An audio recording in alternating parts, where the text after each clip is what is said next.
안녕하세요, 오타쿠 솔루션즈입니다. 이번 영상에서는요, 바이패드 플러스 중심에 두고 차분히 풀어드릴게요. 왜 만들게 되었는지, 어떤 문제를 풀고 싶은지, 그리고 그걸 바이패드 플러스가 어떻게 돕는지까지 차근차근 정리해드리겠습니다. 먼저는 제 경험 이야기부터 조금 나눌게요. 제가 애니메이션 TA 그리고 리드로서 거의 10년 가까이 활약을 하게 되었는데요. 리드 애니메이션 TA로서 말이죠. 많은 회사들을 겪다 보니 이게 반복되는 패턴이 있었어요. 정리하면 이제 스타트업이나 중소기업에 간다고 치면은 거기서 늘 저에게 주어지는 미션은 리깅 가이드라인을 짜라. 리깅 기반을 짜달라 이런 가이드라인이었거든요. 그래서 만약에 저는 연차가 쌓일수록 더 고도화된 기술 문제를 다루게 될 줄 알았는데 현실은 회사를 옮길 때마다 리깅 기초 세팅부터 다시 시작하는 일이 반복됐어요. 토폴로지 본 체계, 네이밍 규칙 같은 기초 공사를 프로젝트마다 처음부터 다시 세워야 했죠. 회사도 저도 큰 시간 낭비였어요. 근데 이제 저도 성장하고 개인 및 회사의 사정에 따라 다른 회사에 이직할 수도 있겠죠. 근데 이직해보니 거기도 리거가 없었던 것인지 전 스타트업과 별 다르지 않은 상황이 좀 주어지더라. 그래서 여기서도 리깅 가이드라인, 네이밍 가이드라인 짜고 바이패드 기반으로 리깅을 고도화시키고 레벨 30까지 올렸어요. 그리고 또 이제 이번에 좋은 기회가 와가지고 대기업에 입사를 하면은 또 여기서도 리깅 가이드라인 짜고 네임 규칙 짜고 본 체계 잡고 뭐 그렇게 작업을 했었단 말이에요. 그러니까 심지어 대기업에서도 말이에요. 대기업에서도 물론 작은 회사보다 대기업은 역사 있는 자료들이 있고 히스토리를 가진 자료들이 있어요. 근데 결국 이제 팀마다 여러 가지 프로젝트가 있고 그리고 각자의 프로젝트마다 약간의 사정과 정치가 있기 때문에 결국에는 리셋됐어요. 레벨 1 혹은 레벨 5부터 시작해서 레벨 30까지 올리는 작업을 계속 반복을 했단 말이에요. 제가 어디 회사에 있든 레벨 1부터 31원 올리는 작업을 정말 슬프게도 계속 해왔었습니다. 그래서 이 굴레에서 계속 반복되어 왔었고 그래서 이게 지금 사실 근본적인 원인입니다. 이제 사실은 다 거기서 비슷비슷하거든요. 좀 약간 뭐 네이밍 규칙이나 엑스포트 방식이나 이런 게 살짝 다른 것 뿐이지 사실은 근간은 다 비슷비슷해요. 하지만 다시 처음부터 짜는 작업을 늘 하게 되었습니다. 여러 가지 문제들 때문에 그렇게 말이죠. 그리고 두 번째 이슈는 저는 게임의 시네마틱이나 게임 플레이 영상을 보면 말이죠. 제가 지금 있는 나라가 한국이거든요. 근데 이제 이게 한국 게임인지 한국 게임인지 아닌지 알아요. 어떤 걸로 알게 될까요? 바로 이 스트레칭 스쿼시가 들어가 있냐. 이거에 따라 이게 한국 게임이냐, 외국 게임이냐, 중국 게임이냐, 미국 게임이냐 딱 알아요. 제가 녹화 기준으로 2026년 5월 13일 기준인데 제가 인게임 영상에서 스트레칭 스쿼시가 들어간 한국 게임을 본 적이 없어요. 물론 제가 모든 게임을 다 본 건 아니겠지만 인게임에서 이 기법이 보편화되지 않은 건 사실이에요. 다만 이건 애니메이터 실력 문제가 아니에요. 리깅 시스템이 받쳐주지 못했기 때문이에요. 근데 제가 ED의 원화도 공부하고 작화도 공부했단 말이에요. ED 애니메이션 중에서 가장 중요한 첫 번째 배웠던 게 애니메이션 원칙도 있잖아요. 12가지 애니메이션 원칙. 그 애니메이션 원칙 중에 뭐예요? 원칙 중에 이거는 유튜버 ALAMBCKRTOTORIALS 너무 감사합니다. 잠깐만 좀 언급을 할게요. 여러분들을 이해시키기 위해서 바로 이제 이런 스트레칭 스쿼시를 되게 중요하게 12가지 원칙이 있는데 그 중에 첫 번째가 바로 스트레칭 스쿼시 기법이잖아요. 정말 여러분들도 이게 중요하다는 걸 아는데 물론 저는 이제 리거나 애니메이션 TA로서 애니메이터 역량은 없어요. 근데 정말 중요하다는 건 아는데 왜 지금까지 한국 게임 업계에서는 이 기법을 전혀 안 쓰고 있었죠? 정말 중요한 건 아시잖아요. 그리고 이제 그게 요즘 게임 업계에서 되게 지금 뭐 넷플릭스에서 다 나왔던 K-팝 데몬 헌터스에서도 되게 스트레칭 스컷이 과장 용법을 쓰고, 물론 게임 엔진에서는 이런 본 스트레칭 스케일 이슈 때문에 쓸 수 없다. 실제로는 충분히 쓸 수 있고요. 지금 젤레스 존에서 정말 잘 표현되고 있잖아요. 게임 엔진이라고 스트레칭 스컷이가 안 먹힌다는 건 오해예요. 다 쓸 수 있고요. 구조만 잘 짜고 하면은 다 쓸 수 있습니다. 그래서 실제로 이제 제가 뭐 여기에 광고 받은 건 아니에요. 근데 정말로 저는 이제 애니메이터 분들이 전부 다 이제 이런 표현을 하고 싶다고 저는 믿고 있거든요. 얼마나 재밌어요. 애니메이션이 되게 과장도 많고 심지어 페이셜까지도 되게 과장이 되게 잘하고 있잖아요. 특히 젤레스 존처럼 본 스트레칭 스쿼시를 과감하게 쓰는 장면도 꽤 두드러지죠. 플레이 영상만으로도 그 자유도가 느껴지는 편이에요. 참고로 광고가 아닙니다. 정말 예시가 없어서 그 중에서 가장 잘하고 있는 게 젤레스 존인 것 같아요. 또 다른 예시인 오버워치에서 예로 들어볼게요. 콤모의 게임 연구소 유튜버 분께서 잘 정리를 해주셨는데 이 오버워치 보면은 이런 이제보다 속도감을 표현하기 위해서 이렇게 캐릭터를 일부러 일그려뜨리는 이런 스미어 프레임 효과도 이제 이런 표현을 위해서 저희 바이패드 플러스 활용하면 이런 스트레칭 스컷이 표현이 가능하겠죠. 그리고 이제 되게 좋은 소식으로도 요즘 다른 게임 회사들에서도 이런 기법을 좀 표현하고자 많이 고민하는 걸로 저도 알고 있고, 저희 업계 발전을 위해서라도 저희가 이런 스트레칭 스쿼시를 되게 활성화 있게 해야겠다 생각이 많이 들었어요. 그리고 근데 실질적으로는 이제 바이패드에서 이게 스트레칭 스쿼시가 피겨 모드라서 그런 거고, 이제 실제로 피겨 모드를 끄면 이게 스케일을 줄 방법이 아예 없죠. 제가 영상에서 추후 튜토리얼에서 언급하겠지만 저희는 스트레칭 스쿼시가 모두 다 가능합니다. 그 밖에도 다른 기능도 풍부하게 제공하고 있고요. 그래서 충분히 바이패드라 해도 스트레칭 스쿼시가 가능할 겁니다. 근데 지금까지 이런 스트레칭 스쿼시를 표현할 수 있는 리그가 전혀 없었고, 이제 애니메이션 TA 인력이 부족하다 보니까 기존의 바이패드대로 스트레치 없이 최대한 애니메이션으로 해왔던 점, 그게 지금까지의 상황이었습니다. 하지만 저희가 이제 너무나 슬프게도 계속 새로운 게임이 나오고, 그리고 계속 유저분들이 눈이 높아지고 상향 평준화가 되기 때문에 저희도 좋은 애니메이션을 위해서라면 스트레칭 스컷이든 뭐든지 다 써야 된다고 저는 생각이 듭니다. 저희 맥스 애니메이터 분들도 전 다 스트레칭 스쿼시를 반드시 해야 한다고 생각이 듭니다. 세 번째는 바로 파편화된 도구입니다. 3dsMAX에서 이런 스크립트 스팟이라는 되게 도움이 되는 사이트가 있는데요. 아마 맥스 스크립트를 여기서 많이 제공해주는 하고, 유저분들이 많이 올리는 곳이 여기 스크립트 스팟일 거예요. 근데 제가 보기에는 너무나 뿔뿔이 흩어져 있죠. 뿔뿔이 흩어져 있는 데다 공통 표준이 없다 보니 실력 있는 선배분들도 결국 각자만의 스크립트를 만들어 쓸 수밖에 없는 환경이 돼요. 개인 노하우가 공유되지 못하고 흩어지는 구조인 거죠. 어떤 게 어떤 툴이고 어떤 게 요즘 유행 툴인지 다 뿔뿔이 흩어져 있죠.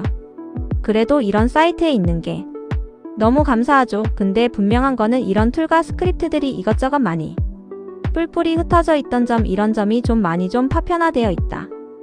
그래서 저는 이제 이런 바이패드 플러스의 하나로 좀 합치고 싶었다. 대신 좀 너무나 이것저것 다 넣으면 안 되겠죠.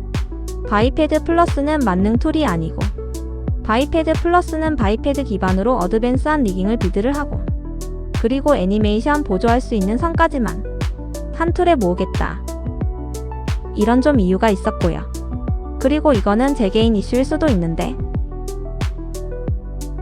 앞서 설명드린 문제에서 어느 회사에 가도 이게 보통이라면은 이제 제가 여기 3년차까지 있고 46년차까지 있고 이제 610년차까지 있다고 하면은 이게 올라갈 때마다 좀 업무 난이도가 좀 올라가야 되잖아요.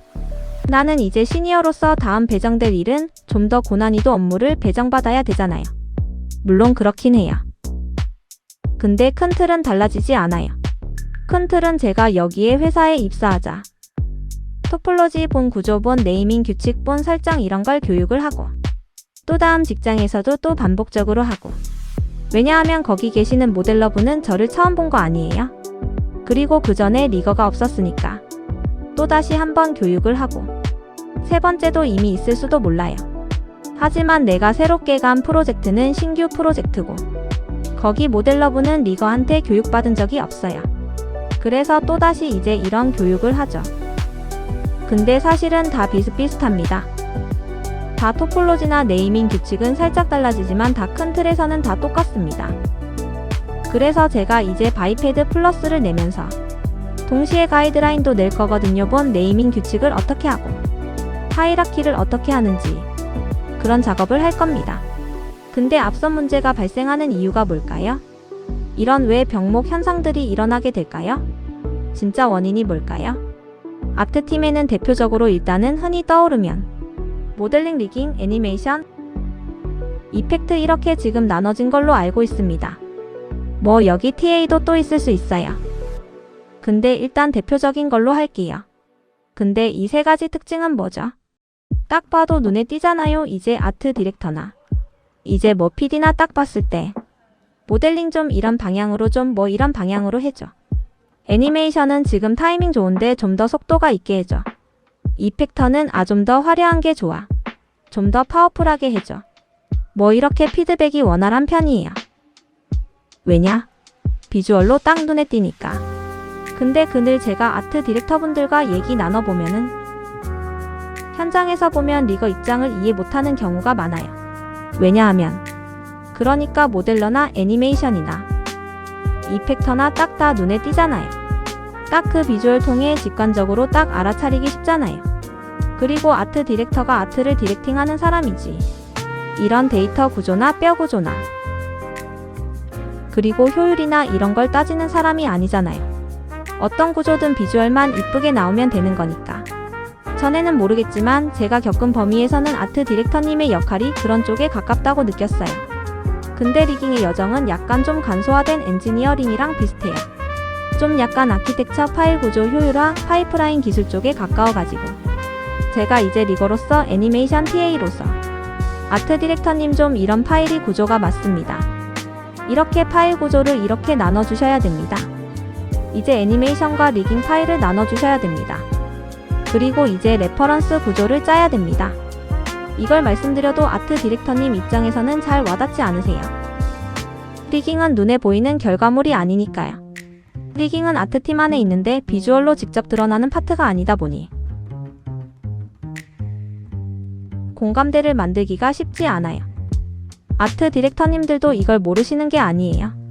직군 특성상 리깅 구조가 최우선 관심사가 되기 어렵고 그래서 리거 입장에서 이걸 설득하고 증명하는 과정이 꽤 험난해요. 그리고 뭔가 아트 디렉터로서 결정을 해주셔야지. 담당 리거가 프로젝트의 파일 구조를 싹 다 바꾸든 그렇게 할 텐데 그게 그 승낙 없이 리거가 당장 내일부터 파일 이런 구조로 합시다. 이렇게 해도 다른 팀에서 따라오기 쉽지가 않다는 거죠. 그렇다고 리거가 총대 메고 바꾸려고 해도 못 바꾸죠. 리거가 단독으로 바꾸면 다른 팀 입장에선 갑작스럽게 느껴질 수 있고요. 그러니 이런 결정은 반드시 책임자가 함께 움직여야 가능해요. 그래서 아트 디렉터님이나 팀장님의 이해와 결정이 정말 중요한 거예요. 그래서 굉장히 그런 경우가 많았어요. 이제 메이저 회사고 정말 비주얼 정말 뛰어난데 파일 내부를 보니까 생각으로 되게 주먹구구식인 거예요. 와 그래서 정말 이게 쉽지가 않다. 그래서 대부분의 리거분들이 약간 좀 어둠 속에서 보좌 역할을 많이 하시죠. 애니메이션 TA로서 좀 어둠 속에서 모델링 팀에서 꼬인 걸 수습해주고 애니메이션 팀에서도 문제 발생해서 그걸 해결해드리고 근데 아쉽게도 좀 눈에 드러나진 않아요. 그런 상황이고 그래서 좀 그런 의사결정자분들이 그게 좀 알려고 해도 어려운 영역이다. 제 실제 사례를 말씀드릴게요. 제가 있었던 진짜 회사의 이야기입니다. 근데 약간 각색할게요. 제가 최근에 새로운 회사에 입사를 했는데 어느 시간 지나고 애니메이션 회의를 하는데 애니팀에서 FBX 익스포트 하는 게 너무나 고통스럽대요. 근데 나는 그게 왜 고통스럽지? 그냥 딸각하면 되는 거 아닌가? 이렇게 물어보는데 이야기 들어보니까 캐릭터마다 만약에 캐릭터가 7개라고 하면 그 캐릭터 7개마다 익스포트 방식이 다 다르다는 거예요. 뭐라고요? 엑스포트 방식이 다 다르대. 왜 하나로 통일하지 않고? 어떻게 그렇게 됐대? 뭐 그런 거죠? 어떤 캐릭터는 무기도 같이 포함해서 뽑아야 되고, 어떤 캐릭터는 그냥 바이패드 2개 쓰는데 2개도 같이 뽑아야 되고, 여러 가지 이유가 있겠죠. 다 다르대요. 제가 막 입사하니까. 그런 상태였습니다. 예제로 들여다보면 왜 그런 상태가 됐냐면, 거기 내부에서 리깅을 각자 애니메이터 분들이 따로 하신 거예요. 근데 이게 기존을 잡는 사람이 없이 리거 및 TA분이 없이 작업을 진행하시다 보니까 다 각자 스타일로 자유롭게 리깅을 하신 거예요. 그래서 제가 이렇게 예제를 드리자면, 이런 식으로 원래 얼리얼 엔진에 맞게 이렇게 루트로 시작하신 분도 있고, 아니면 루트 없이 펠비스를 시작하신 분도 있고, 아니면 약간 똑같은데 뭔가 그 축이 그 얼리얼에서는 이제 Z축이 위쪽으로 나와야 되는데 이제 이분은 Y축을 위쪽으로 가 있다거나, 뭔가 이제 이런 계층 구조가 일관되어 있지 않았어요. 그래서 그 캐릭터마다 거기에 맞는 엑스포트 옵션들이 각자 설정한 값들이 있거든요. 엑스포트 하기 전에 일부분을 조정한다거나, 이거 같은 경우는 루트본을 임시로 생성한다거나, 그런 규칙이 있겠죠? 그런 게 다 캐릭터마다 다른 거예요. 그래가지고 이거는 극단적인 예시이지만 이 방식으로 해가지고 그게 캐릭터마다 뽑는 방식이 다르다는 거고요. 이제 그 시네마틱 만드는 팀이었는데 씬마다 캐릭터가 6개, 7개씩 들어간다는 거예요. 근데 그게 한 에피소드, 한 화수마다 그 씬이 100개 정도 있다는 거예요. 그리고 게임 런칭 전까지 3개의 에피소드 뽑아야 되는데 그러면 100개 곱하기 300이죠? 300 곱하기 6개 하나마다 67개 있다고 했죠? 그럼 1800에서 2100개. 예를 들어서 이제 그 한 개 에피소드 즉 100개 씬의 FBX를 전부 뽑는데 한 2주를 걸린대요. 그러면은 이게 3개 에피소드니까 한 달 반이 걸리겠죠? 6주가 걸리겠죠. 근데 여러분 다 아시잖아요. 그게 FBX가 이제 게임 엔진 마야나 3D맥스나 블렌더에서나 엑스포트를 하고 그게 끝이 아니에요. 왜냐? 엔진에 넣어서 약간 뜻하는 대로 나오지 않을 수도 있거든요. 다르게 엔진과 3DSMAX나 다른 DCC에서 약간 다를 수가 있거든요. 그럼 또 DCC에서 또 수정해야 돼요. 그럼 또 다시 뽑아야 돼요. 그래서 애니메이터 분들이 되게 고통스럽다. 그래서 저는 그렇게 생각해요. 이 구조가 어쩌다 이렇게 됐나 싶었어요. 리거가 없다 보니 각자가 따로 짠 결과였던 거예요. 그래서 저는 이제 어떻게 했냐. 결국에는 그 7가지가 사실 이상적인 방식은 아니지만 어쨌든 그 7가지 방식이 약간 정해진 파이프라인? 엑스포트 규칙이 있을 거 아니에요? 그 캐릭터마다 설정값을 다 사전에 저장을 해서 엑스포트 툴을 만들어서 넣기만 하면 다 그냥 거기에 맞춰서 다 뽑아줄 수 있게끔 미리 룰을 맞춰두어서 넣기만 하면 같은 기준으로 뽑히도록 해두었어요. 그래서 결론적으로는 만약에 한 개 에피소드가 하루에 8시간 하면 일주일에 5일이니까 10일이면 80시간이 나오거든요. 이걸 그냥 3시간만으로 줄여버렸습니다. 100개의 씬을 그냥 3시간 만에 다 뽑아주도록 했어요. 그래서 애니메이터 분들은 되게 좋아했어요.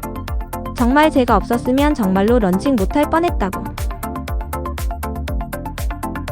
이제 일정 못 맞출 뻔했다고. 되게 너무 감사하다고 술자리에서 말씀해 주셨고, 저는 좀 그런 상황을 보면서 그러면서 동시에 마음이 좀 무거웠어요. 감사하긴 한데 진작에 이랬으면 이런 고통이 없어도 됐던 일이잖아요. 파이프라인만 제대로 있었다면 이런 야근 자체가 없었을 텐데. 이건 개인의 잘못이 아니라 뼈대를 잡아줄 시스템이 없었던 거예요. 그 생각이 들었어요. 심지어 비주얼이 정말 뛰어난 회사였어요. 그런데 내부 파이프라인은 전혀 다른 이야기였던 거죠. 근데 그 밖에도 그 앞서 드린 설명은 되게 이제 극단적인 예고. 그 좀 이제 각자 프로덕트마다 좀 약간 자잘하게 병목 현상이 발생할 겁니다. 앞서 드린 예제랑 다르게 이건 다른 회사 이야기인데 바이패드가 참 함정이 많아요. 예를 들어서 지금 클레버컬이 여기 스파인이 있는 게 마지막 스파인 본에 있는 게 구조상으로 맞잖아요. 근데 사실상 기본 설정은 이러진 않아요. 기본 설정은 아마 이럴 겁니다. 이렇게 되고 이렇게 되고 이런 구조일 거예요. 클레버 컬이 이제 4개가 있고 이제 사이들이 스파인에 가 있는 좀 되게 좀 약간 말이 안 되는 그런 구조인데 만약 엔진상에서 이제 좀 만약에 목을 좀 움직이려고 하면은 이게 어깨까지 싹 다 영향을 받는 거죠. 왜냐? 클레버 컬이 4개 있으니까. 그래서 제가 실제로 경험했던 프로덕션에서 이것 때문에 고생을 했던 걸로 기억이 나고 있고 결국에는 되게 슬프게도 이 기반으로 잡아버렸기 때문에 그대로 런칭이 됐어요. 그래서 굉장히 그때 함께했던 리거분들이 많이 고생을 했고요. 왜냐면 돌이킬 수가 없었거든요. 이 하이라키 기반으로 생성된 애니메이션이 이미 상당수가 많았기 때문에 이미 돌이킬 수가 없었거든요. 하지만 걱정 말아요. 저희가 앞으로 이제 저희가 이런 설정을 기본적으로 다 지키면서 이런 엑스포트용 본이 별도로 구성돼서 공유가 되거든요. 그래서 결국에는 계속 똑같은 틀에서 계속 동일한 구조로 스킨 본들이 생성이 되고 그게 엔진에 넣어지고 그리고 이 방식 그리고 이런 동일한 구조이기 때문에 엑스포트 방식도 다 동일하게 될 거다 라고 해가지고 앞서 설명드린 부분도 그리고 자잘한 병목 현상도 상당수 막아줄 거라고 생각이 되고요. 근데 제가 하고 싶은 말은 리깅이 이게 드러나지 않다고 해도 정말 이제 되게 중요한 파트다 라고 좀 말씀해 드리고 싶었고 이걸 말씀드린 이유가 툴 설명과는 조금 다를 수 있는데 정말 이제 리깅이란 파트가 모델링 애니 이펙트에서 되게 윤활유 같은 존재다. 물론 리거가 많을 필요는 없어요. 하지만 애니메이션 TA나 리거나 한두 명이면 되거든요. 대신 그분이 의견을 낼 때 존중을 하고 귀담아 들어와 주시면 앞선 사례들을 막을 수가 있겠죠. 그래서 되게 툴을 설명하는 중간에 애니메이션 리깅 파트의 중요한 부분을 말씀드리게 되었고 굉장히 윤활유 같은 존재고 바이패드 플러스가 바이패드 어드밴스 툴이지만 기본 하이라키 구조같이 NETA의 근간을 다루는 툴이기 때문에 이런 근간의 이야기를 말씀드리게 되었습니다. 네, 그러면 지금까지 이유를 말씀드렸고요. 그러면 해결책 쪽으로 같이 보자면 저희 오타쿠 솔루션즈는 지적만 하고 끝내기보다는 함께 쓸 수 있는 방향을 최대한 같이 제안하고 싶은 편이에요. 저희는 이제 이런 바이패드 플러스라는 이런 오토리깅 툴을 만들게 되었고요. 여기서 기본적으로 이런 엔진에 최적화된 하이라키를 제공하고 무엇보다도 여러분이 정말 하고 싶었던 이런 스트레칭 스쿼시 표현이 정말 이제 이런 표현들이 정말로 가능하다는 점. 그래서 여러분들이 정말 크리에이티브한 이런 작업이 이제 가능하시겠죠. 이런 실제 예제들은 이제 아마 다양한 툴들이 지금 이렇게 제공되고 있고요. 이런 툴들이 이렇게 나오고 여기서 선택하면 도킹이 이렇게 되고요. 도킹이 이렇게 되고 그래서 이 상태에서 뭐 이런 다양한 툴들이 이렇게 제공이 된다는 점. 이렇게 스트레칭 스쿼시가 다 가능할 거고요. 그리고 여기서 이렇게 되게 편하게 여러분들이 더 작업하시기 편하게 다 제공이 된다는 점. 그래서 이런 풀패키지 오토리깅 툴을 지금 저희가 앞으로 튜토리얼을 통해서 진행될 예정입니다. 그리고 이제 앞서 제가 칠판을 그렸던 계속 설명드렸던 부분이 있죠. 그런 부분도 이런 리깅 가이드라인 부분도 이런 식으로 제가 계속 글을 업데이트해서 주의사항이나 기본 설정 가이드 이제 약간 좀 실력있는 리거나 이제 리깅 팀장님이나 아니면 애니메이션 TA가 이런 내부 홈페이지에서 이런 인프라에서 공유하는 문서들이 있을 거예요. 이런 내부 가이드라인 리깅 규칙들 이런 식으로 쭉 짤 텐데 제가 앞서 설명드렸다시피 이게 사실 대부분 비슷합니다. 그래서 지금은 비록 게시물이 3개 정도지만은 제가 계속 업데이트하면서 이걸 계속 한 10개 정도 많아도 20개 정도 계속 짜갈 생각이고요. 그래서 그럴 수도 있을 것 같아요. 여러분들의 내부가 아직 초창기라. 리깅 TA나 이제 뭐 이런 리깅의 전문적인 이제 그 기반을 가져줄 사항이 없다 하시면 그냥 이거 가이드라인 참고하고 그리고 바이패드 플러스와 가이드라인을 토대로 개발하시면 됩니다. 이 가이드라인은 일단 제가 바이패드 플러스 기반으로 가이드라인을 짜는 것이기 때문에 그리고 이 가이드라인이 어느 노드 네임이 약간 다른 것 뿐이지 다 전반적으로 공통된 상식이기 때문에 글로벌적으로 널리 통하는 이런 표준 기반으로 알려드리기 때문에 담대하게 들릴 수 있지만 이 흐름만 잡아가도 절반 이상은 갈 거라고 봅니다. 그래서 바이패드 플러스의 목표는 정리하면 이제 회사마다 이런 애니메이션 테크니컬 인프라가 다 제각기 다를 거예요. 레벨 5인데도 있고 레벨 35인데도 있고 레벨 60인데도 있고 근데 이게 대기업이고 메이저 회사고 중소기업이고 하는 게 아니에요. 다 이게 뒤바뀔 수도 있습니다. 대기업인데 레벨 5인데도 있고요. 세계 스타트업인데 레벨 60인데도 있습니다. 제가 있었던 스타트업 중에서 정말 거기 애니메이션 팀장님이 테크니컬 애니메이션적으로 정말 인프라 잘 짜져가지고 정말 웬만한 메이저 회사보다 더 좋은 회사도 좀 있었어요. 그래서 어쨌든 회사마다 레벨이 다를 텐데 제가 바이패드 플러스나 다른 기타 서비스를 통해서 하고 싶은 게 현장마다 체감되는 리깅 격차를 조금씩 줄이고 싶어요. 저는 이걸 중간 평준화라고 하겠습니다. 상향 평준화는 환경이 열악한 회사엔 오히려 부담이 될 수 있거든요. 하지만 최소한 이 지점까지는 같이 올라가자는 거예요. 그 범위까지는 오히려 열어두고 싶어요. 왜냐하면 이 정도까지는 리거 입장에서도 말씀드리기에 부담이 덜한 지점이고요. 어떤 내용은 현장에서 꽤 난이도가 있는 기술이고요. 어떤 내용은 공개 범위를 조심해야 하고 각자 개인 노하우가 지나치게 드러날 수 있다는 부담도 있고요. 반대로 인프라가 없는 초기 프로덕션에서는 정말 간절히 원할 수도 있어요. 그 사이 어딘가를 함께 나누자는 뜻으로 말씀드리는 거예요. 그래서 바이패드 플러스가 지향하는 지점은 현장에서 바로 쓰일 수준으로 리깅 파이프라인을 정돈하는 일입니다. 그래서 이 범위는 기꺼이 공유해도 괜찮다고 생각해요. 여러분께 편하게 드려도 된다고 느끼는 부분이에요. 리거 분들께도 실무에 도움이 되길 바라고요. 많은 분들이 비슷한 상황을 겪고 계실 거라고 생각해요. 그 경험이 있으실 테니까요. 함께 손잡고 업계가 한 걸음 더 성숙해져야 한다고 믿어요. 그래서 저희 목표는 스쿼시 스트레치 스케일 같은 표현을 더 자연스럽게 쓰며 애니메이터 분들이 퀄리티를 올릴 수 있도록 리깅 시스템을 정돈하는 쪽에 가깝습니다. 부담스럽게 들리지 않으시길 바래요. 말씀이 길어질 수는 있어도 제가 드리고 싶은 핵심은 함께 나아가자는 마음이에요. 저와 다른 리거분들의 커리어를 생각해도 이건 아니라고 느꼈어요. 저희 업계가 같이 발전해야 한다는 쪽이 더 맞다고 생각합니다. 마지막으로 애니메이션 아트 디렉터님과 애니메이션 실장님, 프로젝트 PD님, 그리고 대표님께도 부탁드리고 싶은 말이 있어요. 애니메이션 리깅 애니메이션 TA 파트는 아트팀에서 윤활유 같은 역할을 해요. 너무 많을 필요도 없고 12명이면 돼요. 그 역할을 해주시는 분들이 계시고 그분들의 의견은 대부분 합리적일 거예요. 효율과 품질 사이에서 균형을 말씀하실 거고요. 그 말씀에 귀 기울여 주시면 정말 감사하겠습니다.